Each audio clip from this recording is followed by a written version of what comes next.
अस्सलामु अलैकुम वरहमतुल्लाहि वबरकातुह। आज आपके सामने बहुत ही अहम वीडियो लेकर के हाज़िर हुआ हूँ। आमतौर पर मैं किसी वीडियो में नहीं बताता हूँ कि आपको सब्सक्राइब करना है, लाइक करना है, कमेंट करना है, शेयर करना है, लेकिन इस वीडियो में ख़ास तौर पे मैं आपको बताऊँगा। आप किसी भी धर्म से ताल्लुक़ रखते हों, आप इस वीडियो को अंत तक, आखिर तक ज़रूर देखें। उसके बाद हिजाब के ताल्लुक़ से जो अपनी राय है, आपका जो मौक़िफ़ है, स्टैंड है, उस पर ज़रा गौर कीजिएगा। तो मैं अपनी बात रखने से पहले 2-3 बातें शुरू में बता देना चाहता हूँ। अफ़सोस की बात है कि हर फील्ड का जो एक्सपर्ट होता है वो उस फील्ड के बारे में बात करता है तो अच्छा लगता है और एकेडमिक लेवल पर बात होती है, लेकिन जब भी कोई धर्म से जुड़ा मामला होता है तो फिर किसी को भी ऐरे गैरे नत्थु खैरे को बुलाया जाता है और उसकी राय मांगी जाती है। एक्सपर्ट को नहीं देखा जाता है, बल्कि हर कोई ज्ञान दे रहा होता है। जिसको मिसाल के तौर पर अगर इस्लाम के बारे में बात है तो ज़रूरी है कि इस्लाम को जानने के लिए उसको अरबी ज़बान आनी चाहिए, कम से कम अरबी ज़बान के ग्रामर्स आने चाहिए। उसी तरह वो सोर्स ऑफ इंफॉर्मेशन का नॉलेज उसके पास होना चाहिए। हदीस सही है या ज़ईफ़ है या फैब्रिकेटेड है, उसके बारे में उसको नॉलेज होना चाहिए। तो ये सब नॉलेज तो कुछ होता नहीं है, सरसरी स्टडी किए होते हैं और आ जाते हैं ज्ञान देने के लिए। ये इंसाफ कतई नहीं है, बल्कि एक तरह से जुल्म है। और किसी को भी आप लाते हैं, मिसाल के तौर पर कोई मज़दूर को उठाएं और उस पर जो है दवाई और मेडिकल से रिलेटेड मामलों पर जो है उससे बहस करें, उससे बात करें कि ये दवाई ख़राब है, ये दवाई अच्छी है। कौन मानेगा इसको? लेकिन दीन के बारे में ऐसा हो रहा है। दूसरी बात, ये बताया जाता है किसी भी धर्म से जुड़े हुए किसी भी मामले को अगर ख़त्म करना हो, हटाना हो और उसके बारे में नफ़रत फैलानी हो तो बस सीधे तौर पर ये कह दिया जाता है ये पुरानी चीज़ें हैं, पुरानी रीति रिवाज है, दकियानूसी सोच है, हम नया ज़माना में हैं और नई सोच की ज़रूरत है। तो आप तो पहले ये तय कर लीजिए कि हर पुरानी चीज़ इनकार के लायक है। हर कोई भी पुरानी चीज़ है उसको हम जो है सिर्फ़ पुरानी है इसलिए हम उसको रिजेक्ट कर देंगे। क्या ऐसा आपका क्राइटेरिया है? अगर ऐसा है तो दुनिया में जो बड़े बड़े धर्म हैं सब पुराने हैं, सब रिजेक्टेड हैं आपके क्राइटेरिया के हिसाब से। बहुत सारे साइंटिफिक लॉज़ हैं जो बहुत पुराने हैं, उनको भी रिजेक्ट कर देना चाहिए। इसी तरह दुनिया के बहुत सारे नियम है, निकाह है, तलाक़ है, शादी है, तो ये सारी चीज़ों को भी ख़त्म कर देना चाहिए। तो किसी भी आर्गुमेंट को अपनाने से पहले और उसको दूसरों के सामने पेश करने से पहले उसकी गहराई को नाप लेना चाहिए। हमारे हिंदू भाई से मैं कहना चाहता हूँ कि आपका धर्म तो सबसे पुराना है। कोई भी संस्कृति और कोई भी रीति रिवाज की आप बात करें तो सबसे पुरानी संस्कृति आपकी है, आपका दावा है। तो अगर आप दकियानूसी कह करके या पुरानी रीति रिवाज कह करके इस्लाम के किसी मामले को नकारते हैं, रिजेक्ट करते हैं, तो इसका लाज़मी रिज़ल्ट ये निकलेगा कि आपको भी अपने धर्म के पुराने रीति रिवाज से हाथ धोना पड़ेगा। तो लेकिन इसको सोचते नहीं हैं। तीसरी बात, कहा जाता है कि सोच बदलो, कपड़े बदलने से कुछ नहीं होता है। तो मेरे भाई, जो लोग कपड़े बदलने की बात करते हैं वो कब कहते हैं कि सोच मत बदलो? चौथी बात यह है कि हमारे स्कूल में जो आज ड्रेस कोड लागू किया गया है वो किस कल्चर से प्रभावित होकर के लागू किया गया है, वो ज़रा बताइएगा। हिजाब वर्सेस ड्रेस कोड की बात अगर करते हैं तो हिजाब हिंदुस्तानी कल्चर से ज़्यादा करीब है या जो स्कूल में चल रहे ड्रेस कोड हैं वो भारतीय कल्चर से ज़्यादा करीब है? आखिर ये कौन तय करेगा कि कौन सा कपड़ा भारतीय कल्चर को दर्शाता है और कौन सा कपड़ा इंपोर्ट किया गया है, दूसरे देशों से आया है? तो हम तो आपसे ये सवाल करना चाहेंगे कि मुसलमान जो इस देश के सबसे बड़े अल्पसंख्यक हैं, उनकी संस्कृति भारतीय संस्कृति नहीं बन सकती है तो भला किसी का कॉपीराइट है क्या? कौन ये तय कर सकता है कि ये संस्कृति किसी ख़ास धर्म से रिलेटेड संस्कृति ही भारतीय संस्कृति है और उसके अलावा जो दूसरे धर्म के मानने वाले लोग हैं उनकी संस्कृति भारतीय संस्कृति नहीं है? ये कौन डिसाइड करेगा और इसका क्या क्राइटेरिया है जो लोग ये कहते हैं ये बताने का कष्ट करेंगे। हिजाब, बुर्का ये मुसलमानों का कल्चर है, मुसलमानों की संस्कृति, और मुसलमान बड़ी तादाद में भारत में रहते हैं, तो क्यों नहीं उनका कल्चर भारतीय कल्चर बन सकता है। जबकि जो स्कूल में, कॉलेज में यूनिफॉर्म चल रहा है आजकल, ये तो किसी भी संस्कृति का हिस्सा नहीं है। भारत में जितने धर्म, जितने नज़रियात पाए जाते हैं, किसी की भी ये संस्कृति नहीं है। तो आखिर इसे क्यों अपनाया गया, इसे क्यों अपनाया गया? और इसके बदले में अगर कोई अपना कल्चर अपनाना चाहता है तो उसके रास्ते में रुकावटें खड़ी क्यों की जाती हैं? पांचवी बात ये है कि ड्रेस कोड का कोई इनकार नहीं कर रहा, हालांकि ड्रेस कोड ऐसा होना चाहिए था जिस पर हर कोई सहमत हो, जिस पर हर कोई राज़ी हो, लेकिन इंपोर्ट कर लिया गया, थोप दिया गया कि चलो मान लेते हैं ड्रेस कोड। लेकिन इस्लाम का जो एसेंशियल पार्ट है, जिससे हम नहीं वंचित रह सकते हैं, जिसके बिना हम अपने धर्म में नहीं रह सकते हैं, तो उससे क्यों रोका जाता है? आपको रंग की फ़िक्र है, ड्रेस कोड की फ़िक्र है। हमारी जो मुस्लिम बहनें हैं वो हिजाब उसी रंग का पहनेंगी जो स्कूल का यूनिफॉर्म का कलर है, तो इससे भी आप सहमत नहीं है। तो जो तिलक लगाते हैं, जो मंगलसूत्र पहन के आते हैं, या बिल्डिंग की बुनियाद रखने के लिए जो नारियल फोड़ते हैं, धार्मिक ग्रंथ का पाठ करते हैं, वो फिर किस श्रेणी में आता है, इसे भी बताने का कष्ट करेंगे। चलिए हम वीडियो शुरू करते हैं। हम इस वीडियो में बताएंगे कि इस्लाम ने औरतों के सम्मान, उनकी पवित्रता की रक्षा के लिए कितने महान स्टेप्स लिए हैं और कितने अच्छे अच्छे नियम बनाए हैं, और उनकी वजह से औरत सुरक्षित हुई है। और इन नियमों का जब उल्लंघन हुआ है, हम मिसाल के तौर पर रख लेते हैं वेस्टर्न कंट्रीज़ को, तो वहाँ पे चूँकि इन नियमों का घोर उल्लंघन हुआ है, तो वहाँ पे औरतों की स्थिति और उनकी पवित्रता, उनकी शुद्धता, उनका सम्मान, उनकी इज़्ज़त, उनकी मॉडेस्टी का क्या हाल है, ये वीडियो के आखिर में आपको बताया जाएगा इंशाअल्लाह। सबसे पहले सवाल पर आते हैं कि हिजाब क्या है। यानी अपनी पवित्रता की रक्षा के लिए इस्लाम ने कुछ नियम बनाए हैं, उन नियमों में से एक हिजाब है। हिजाब का मतलब होता है ढांपना, छिपाना, रुकावट डालना, जबकि इस्लामिक टर्मिनोलॉजी के हिसाब से हिजाब उस कपड़े को कहा जाता है जिससे पूरे बदन का पर्दा हो जाए, पूरा बदन ढक जाए, उसको हिजाब कहा जाता है। कुछ लोग कहते हैं कि कपड़ों से क्या होता है, असल ये है कि सोच बदलने की ज़रूरत है। देखते नहीं आप वेस्टर्न कंट्रीज़ को, वो कहाँ से कहाँ पहुँच गए। इस बात में कई फैलिसीज़ हैं। किसने कहा है कि सोच ना बदलो?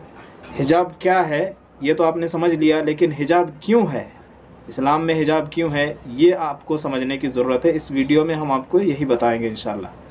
इस्लाम में औरतों का मकाम बहुत ऊंचा है। इसमें इसकी शुद्धता, पवित्रता, इज़्ज़त, आबरू को लेकर कोई कंप्रोमाइज़ नहीं किया गया है। इसीलिए उसने हर उस दरवाज़े को लॉक कर दिया है जो उसके पवित्रता के जौहर पर आघात का ज़रिया बन सकता था। आइए स्टेप बाय स्टेप हम इसको समझते हैं।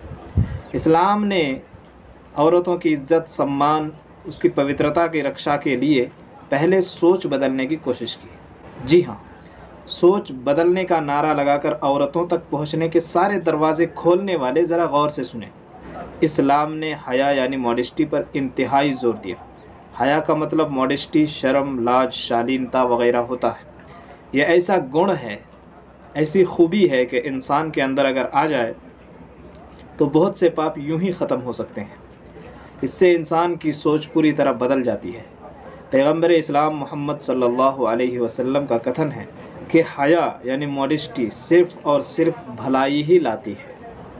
अब इसके मुकाबले में अगर मॉडेस्टी को देखेंगे आजकल के समाज में, तो शर्म, हया, लाज, शालीनता, इनके ख़िलाफ़ एक मुहिम छेड़ी गई है। मर्द हो या औरत हो, हया और मॉडेस्टी जो है दोनों के अंदर होना चाहिए, और दोनों के लिए इस्लाम ने ज़ोर दिया है। पैगम्बर इस्लाम सल्लल्लाहु अलैहि वसल्लम ने दूसरी हदीस में कहा है, इज़ा लम तस्तह फस्ना मा शित, अगर आपको शर्म नहीं है, हया नहीं है, तो जो चाहे करें। इंसान के अंदर अगर हया और मॉडेस्टी ना रहे तो वो कोई भी जुर्म करेगा। इसीलिए आप वेस्टर्न सोसाइटी को आप देखिए, वहाँ पर इंसानों की ज़हनी सतह इतनी ज़्यादा गिर चुकी है कि अब जो है व्यभिचार के लिए, रेप के लिए माँ बहनों की तमीज़ भी ख़त्म हो रही है। तो ये मॉडेस्टी को ख़त्म करने की वजह से ऐसा हुआ है। तो किसने सबसे पहले सोच पर आघात किया, इसे आप अच्छी तरह से समझ सकते हैं। औरतों को सेफ रखने के लिए इस्लाम ने जो दूसरा स्टेप उठाया वो है कि मर्द और औरत दोनों को निगाहें नीची रखने का हुक्म दिया है। अल्लाह ने कुरान मजीद के सूरह नंबर 24 आयत नंबर 30 में फ़रमाया, ईमान वालों से कहो कि वो अपनी निगाहें नीची रखें और अपनी मर्यादा की रक्षा करें, इससे उनके लिए और अधिक पवित्रता होगी और जो कुछ वे करते हैं अल्लाह उससे अच्छी तरह परिचित है। यही आदेश ये तो मर्दों को है और उसके बाद वाली आयत में औरतों को भी यही आदेश दिया गया है कि अपनी निगाहें नीची रखें। यानी औरत और मर्द दोनों को आदेश दिया गया, मर्द को पहले दिया गया और उसके बाद वाली आयत में औरत को आदेश दिया गया। तो औरत को जो लोग घूरते हैं और कहते हैं मेरा दिल साफ़ है, इस आयत में पैगाम है कि निगाहें नीची कर लेने से दिल की पाकीज़गी और पवित्रता बढ़ती है। बदन को घूरने से सोच नहीं बदलती बल्कि सोच बिगड़ती है। औरतों को जब निगाहें नीची करने का हुक्म दिया गया तो उसमें एक चीज़ का और इजाफ़ा किया गया है। आयत में है, और ऐ पैगंबर, ईमान वाली महिलाओं से कह दीजिए कि वो अपनी निगाहें नीची करें और अपनी शुद्धता के प्रति सचेत रहें और अपने आकर्षण को सार्वजनिक रूप से प्रदर्शित ना करें। हाँ, जो सभ्यता से स्पष्ट हो सकता है उसे छोड़कर, यानी बहुत मजबूरी है कि कुछ चीज़ें ज़ाहिर हो जाती है, जैसे पैर का निचला हिस्सा, हाथ, इसके लिए ठीक है, लेकिन जो सेक्सुअल डिज़ायर को अपील करता है वो सब ढक के रखें। इसमें यानी ये जो निगाहें नीची रखने का हुक्म दिया गया, इसमें गंदी फिल्में भी हैं, नंगे डांस है, मुजरा है, ऑर्केस्ट्रा है, ये सब कुछ इसमें दाखिल है, क्योंकि इन्हीं से सेक्सुअल डिज़ायर का तूफ़ान बर्पा होता है और इसी तूफ़ान को बुझाने के लिए मर्द भूखे भेड़िए बनकर औरतों की इज्जत को नोच खाते हैं। तो इस्लाम ने ये स्टेप भी उठाया, क्यों? ताकि सिर्फ हिजाब को आप जहन में ना रखें, इन चीज़ों को भी जहन में रखें। इस्लाम ने ये नियम इसलिए बनाए ताकि औरतों की इज्जत की रक्षा हो सके। तीसरा स्टेप, कुरान में साफ तौर पर बताया गया कि कुछ लोग बीमार सोच के होते हैं, इसलिए औरत को चाहिए कि इन मर्दों से ज़्यादा मुलायम और दीवाना बनाने वाली आवाज़ में बात ना करें, वरना इनकी बीमारी और बढ़ जाएगी। आयत कुछ इस तरह है, हे पैगंबर की पत्नियों, आप किसी अन्य महिलाओं की तरह नहीं हैं। अगर आप वास्तव में अल्लाह से डरती हैं तो अपने भाषा में अधिक नरम मत बनो। कहीं ऐसा ना हो कि जिसका हृदय, दिल रोगी है, बीमार है, वो इच्छा करने के लिए प्रेरित हो जाए। तो आप सल्लल्लाहु अलैहि वसल्लम की पत्नियां हमारे लिए, सारी मुस्लिम बहनों, माओं के लिए एक रोल मॉडल है। यह आयत सूरह नंबर 33 अहज़ाब आयत नंबर 32 में आप देख सकते हैं। इस्लाम ने जो चौथा स्टेप उठाया, बाहर बाजारी औरतों की तरफ बेपर्दा घूमने से मना किया गया। अल्लाह ताला का कथन है कुरान मजीद के अंदर, और अपने घरों में ठहरी रहो, अपने आकर्षण का दिखावा ना करो, जैसे बुतपरस्त औरतें अज्ञान के पुराने दिनों में करते थे। मतलब ये जो बेपर्दगी है ये इस्लाम से पहले से है, ये कोई मॉडर्न चीज़ नहीं है। आज बेपर्दगी को फैशन और तरक्की की अलामत माना जाता है, हालांकि कुरान की ज़बान में ये बेशर्मी और जहालत है और इसका इतिहास पुराना है, आज का नहीं है। इस्लाम की क्रांति से पहले जब बेटियों को ज़िंदा दफन कर दिया जाता था, उस वक्त के समाज में औरतों की ये हालत थी कि वो अपने आकर्षण को दिखाती थी, लोगों के सामने जाहिर करती थी, लोगों को ज़िना और व्यभिचार की दावत देती थी। इसलिए बेपर्दगी नए दौर का कोई अचीवमेंट नहीं है, बल्कि पुराने ज़माने का फेलियर है। पांचवा स्टेप, मर्दों और औरतों को एक मस्जिदों में, ईदगाहों में, जंग के मैदानों में, तालीम गाहों में, एजुकेशनल सेंटर्स में, हर जगह ये ख्याल रखा गया कि दोनों की एक साथ गैदरिंग ना हो, क्योंकि बीमार जहनीत वाले लोग ऐसे सिचुएशंस का फ़ायदा उठाते हैं। आज कॉलेजेस, यूनिवर्सिटीज़, पार्क्स वगैरह में क्या होता है ये बताने की ज़रूरत नहीं है। वीडियो के आखिर में हम बताएंगे कि वेस्टर्न कल्चर में क्या क्या हो रहा है, सिर्फ इन उसूलों और इन नियमों का पालन न करने की वजह से। ऐसी भी ज़िनाकारी यानी एडल्टरी को लीगल बना दिया गया है। यानी सोच बदलने का मतलब ये है कि औरत के बदन को फ्री बनाने के लिए ब्रेन वॉशिंग की जाए। ऐसी हालत में अगर हम अपनी बेटियों के बारे में चिंतित हैं, ऐसे ही बीमार जहन वालों को तकलीफ़ होती है। छठा स्टेप, औरतों का हमेशा घरों में रहना मुमकिन नहीं है और बदन दिखाकर निकलना भी सेफ़ नहीं है। इसलिए इस्लाम ने बीच का रास्ता निकाला। हिजाब और पर्दे में ज़रूरत के तहत औरतें बाहर निकल सकती हैं। पैगम्बर मोहम्मद सल्लल्लाहु अलैहि वसल्लम को कहा गया, कुरान मजीद की आयत है, या अय्युहन नबी कुल अज़वाजिका व बनातिका व निसाइल मुमिनीन, है पैगम्बर अपनी पत्नियों को, अपनी बेटियों को और सभी मोमिना औरतों को, सारी विश्वास करने वाली महिलाओं को सुना दीजिए, कह दीजिए, युदनीन अलैहिन्न मिन जलाबिबिहिन, कि अपने ऊपर बड़ा सा कपड़ा डाल लिया करें जब वो बाहर निकले। ज़ालिका अदना अन युअरफ़ना फ़ला युज़ैन, ये ज़्यादा इस लायक है कि उन्हें पहचान लिया जाए और उनको सताया ना जाए। सातवां स्टेप, जाहिर सी बात है इतने स्टेप्स के फॉलो करने पर औरत बिल्कुल सेफ़ हो जाएगी, लेकिन फ़ॉलो कैसे कराया जाए? क्या हर स्टेप पर दंड और सज़ा निर्धारित की जाए? ऐसा नहीं हो सकता है। इसीलिए इस्लाम ने कुछ अपराधों की सज़ा आखिरत में रखी है, जबकि कुछ की सज़ा इस्लामिक स्टेट के ज़रिए से दी जाती है। मसलन कोई मर्द बेगुनाह औरत की इज्जत पर झूठा आरोप लगाए तो उसके लिए 80 कोड़े की सज़ा है। देखिए इस्लाम के अंदर औरतों का सम्मान कितना ज़्यादा है कि अगर उसकी इज्जत पर कोई हमला करता है और गवाह नहीं पेश कर सकता है तो फिर उसकी सज़ा 80 कोड़े है। इसी तरह अडल्टरी अपराध है, कुंवारे को 100 कोड़े और 1 साल जलावतनी की सज़ा है, और अगर अपराध करने वाला शादीशुदा है तो फिर डेथ पेनल्टी है। बाकी बदतमीज़ी वगैरह की सज़ा गवर्नमेंट खुद तय कर सकती है। अब आखिर में आप देखिएगा, हम सिर्फ ट्रांसपोर्ट और स्कूल, कॉलेज, यूनिवर्सिटी में जो लड़कियों की हालत है यूरोपीय कंट्रीज़ में, वो आपके सामने हम रखने की कोशिश करेंगे। वैसे तो बहुत सारे फील्ड्स हैं, हर फील्ड में औरतों को प्रताड़ित किया जाता है, चाहे हॉस्पिटल हो, चाहे घर हो, कंपनियां हों, ऑफिसेज़ हों या पार्लियामेंट्स हों, हर जगह उन्हें हरासमेंट का सामना करना पड़ता है, उनको प्रताड़ित किया जाता है। लेकिन उतना ज़्यादा बयान करने का चूँकि समय नहीं है, इसलिए मैं एजुकेशनल सेक्टर से रिलेटेड और ट्रांसपोर्ट के समय जो औरतों को, लड़कियों को सेक्सुअल हरासमेंट का सामना करना पड़ता है, उसकी रिपोर्ट मैं आपके सामने रखूँगा। औरतें स्कूल, कॉलेज और यूनिवर्सिटी में। American association of university women की सर्वे रिपोर्ट कुछ इस तरह है। स्कूल में पढ़ने वाली 81% स्टूडेंट्स ने सेक्सुअल हरासमेंट का सामना किया है। दी गार्जियन के मुताबिक आधे से ज़्यादा यूके के स्टूडेंट्स का कहना है कि उन्होंने अनचाहे सेक्सुअल बिहेवियर का सामना किया है। बीबीसी के मुताबिक यूके में 1/3 स्टूडेंट्स को स्कूल यूनिफॉर्म में सेक्सुअल हरासमेंट का सामना करना पड़ता है। औरतें सफ़र की हालत में। यूएन न्यूज़ के मुताबिक पूरी दुनिया में औरतों की एक बड़ी तादाद को रोज़ाना आने जाने के दौरान सेक्सुअल वायलेंस का सामना करना पड़ता है। इस्लाम आखिरी पनाहगाह। पश्चिमी देशों में जो लड़कियां अबॉर्शन से बच जाती है, वो स्कूल और कॉलेज में जाकर के अपनी इज्जत खतरे में डाल देती है।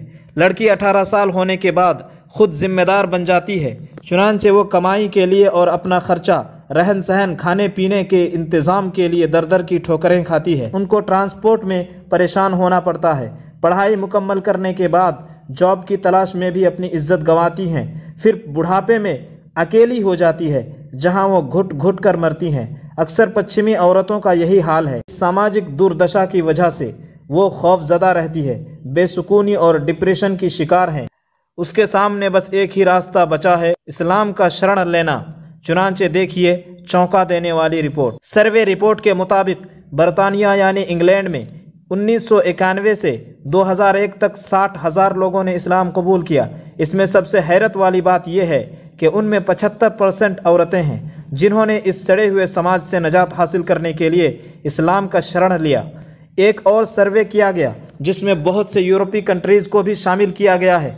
इसमें जर्मन, फ्रांस वगैरह में इस्लाम कबूल करने वालों की बड़ी तादाद बताई गई है और इसके मुताबिक भी औरतें ज़्यादा इस्लाम में दाखिल हुई। दिल पर हाथ रख कर बोलें, आखिर ये औरतें इतनी आज़ादी में होने के बावजूद क्यों इस्लाम की तरफ खिंची चली आ रही हैं? इसका साफ मतलब है कि बस वहाँ नाम की आज़ादी है। फैमिली सिस्टम को ख़त्म कर दिया गया, समाजी बेड़ियों को तोड़ दिया गया, पॉर्न इंडस्ट्री में औरतों के जिस्मों का बेतहाशा कारोबार किया गया, औरत के जिस्म तक पहुंचने के सारे रास्ते खोल दिए गए, औरत से उसकी फितरी ममता छीन ली गई, इसकी शर्म हया का जनाजा निकाल दिया गया। तो भला वो कैसे उस काली दुनिया में खुश रह सकती है? लिहाजा ये नारा लगाना कि इस्लाम में औरतों को इंसाफ मिलना चाहिए सरासर दोगलापन है। इंजीनियर फाजिल सुलेमान ने इस्लाम कबूल करने वाली यूरोपीय व अमेरिकी औरतों के इंटरव्यूज़ पर मुश्तमिल एक किताब लिखी है, इस्लाम इन वुमेन। इस किताब में दो बड़ी अहम बातें बताई गई हैं। नंबर 1, कुछ नौ मुस्लिम औरतों से जब पूछा गया आप इस्लाम तक कैसे पहुँचे, तो उन्होंने कहा कि सवाल ऐसा नहीं होना चाहिए, बल्कि ऐसा होना चाहिए कि आपके अंदर जो पहले से इस्लाम मौजूद था उसकी खोज आपने कब की। इस किताब में दूसरी बड़ी अहम बात यह है कि नौ मुस्लिम औरतों ने इस्लाम कबूल करने के जो रीज़न्स बताए हैं वो वही इस्लाम के सुनहरे उसूल हैं जिन्हें आप बेड़ियाँ, जंजीरें और न जाने क्या क्या कहते हैं, क्योंकि उन औरतों ने सड़े हुए समाज का एक्सपीरियंस अच्छी तरह किया और उन्हें मालूम हुआ कि आखिर इस्लाम क्यों दीवारें खड़ी करता है। तो उम्मीद है कि आपने इस वीडियो में अच्छी तरह से जान लिया होगा कि इस्लाम औरतों के लिए कितना प्रैक्टिकल है और कितना अच्छा है, जबकि यूरोपीय समाज औरतों के लिए कितना घातक साबित हुआ है। आज के लिए इतना ही, दीजिए हमें इजाज़त। अस्सलामु अलैकुम।